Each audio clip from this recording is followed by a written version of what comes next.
ادامه بخش چهره‌های ماندگار. باباجان غفوروف، قسم دوم. عالم توانا و ارباب برجسته سیاسی و دولتی.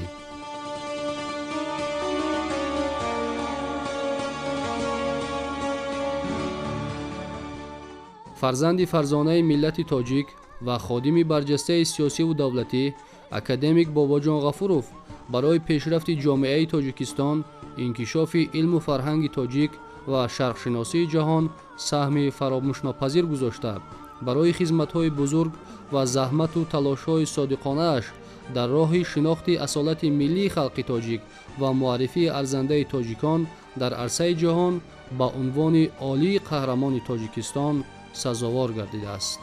باباجان غفوروف از میان خادمان دولتی و اربابان علم تاجیک در برابر معین و ثابت نمودن مقام و منزلت تاریخی و دستاوردهای ارزشمند دولتداری تاجیکان در ترغیب علم و فرهنگ مشرق زمین در عرصه جهانی نیز به پایه بلند رسید.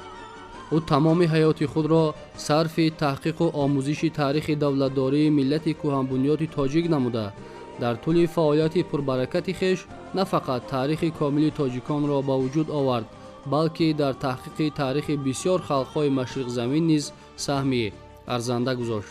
فعالیت علمی باباجان غفوروف که از آموزش تاریخ و فرهنگ ملت تاجیک آغاز شده است، تدریجاً خیلی گسترده و فراخ گردیده مسائل مختلف تاریخ قوم و ملت‌های مشرق زمین، زندگی و آثار متفکران بزرگ شرق، رشد علم شرقشناسی و امثال اینها را فرا می‌گیرد. باباجان غفوروف همچون خادم دوراندیش دولتی، سیاستمدار برجسته و عالم توانا با شرافت دانش و خرد فوق‌العاده،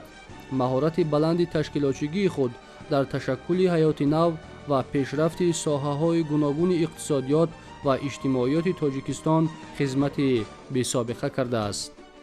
باباجان غفوروف در دوره پر از تضاد و مبارزه‌های شدید سیاسی و علمی، یعنی در سالهای مرکب و تقدیرساز سیوم عصر گذشته که هزاران ضیاییان و روشنفکران تعقیب و بدرقه گردیده هزارها نفر دیگر ترک وطن کرده بودند، با جسارت سیاسی و علمی در پهلوی استاد صدرالدین عینی ایستاده برای حفظ نام نیک ملت تاجیک از تعریف بدقصدانه حمایت کردن تاریخ و فرهنگ پرغناوت آن قرض فرزندی خود را در نزد خلق و وطن عزیزش سربلندانه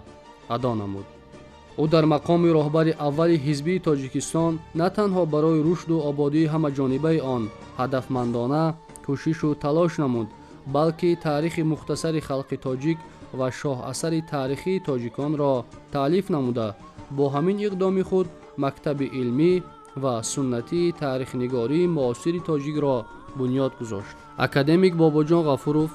با آوردن صدها دلیل و برهان قاطع و در اساس هزارها سرچشمه و منبع‌های اصیل ثابت نمود که ملت فرهنگساز و تمدن آفر تاجیک به تعریف آگاهانه تاریخ یا به عبارت دیگر تاریخ سازی و بزرگتراشی عموماً نیاز ندارد، زیرا این ملت صاحب تاریخ طولانی و فرهنگ و ادبیات پرغناوت می باشد که حتی با شناخت و آشنایی مختصر نقش آن را در تمدن جهانی احساس کردن ممکن است. کارنامه بی‌زوال و تلاش و مبارزه‌های دلیرانه فرزندان باننگ و ناموس خلق ما، سپیتامن، ابو مسلم خراسانی، مقنع، سنباد مو، دیوشتیچ، اسماعیل سامانی، طاهر ابن حسین، یعقوب لیث، تیمور ملیک، محمود ترابی و صدها و هزاران شخصیت‌های فداکار خود دلیل به بحث روح مبارز، آزادی‌خواهی و میهن‌پرستی، صلابت و جوانمردی، حسن تدبیر و زیرکی و آرمان‌های همیشه زنده استقلال خواهی می‌باشند که در کتاب زرین تاریخ تاجیکان همچون درس عبرت برای نسل‌های امروز و آینده ثبت شدند.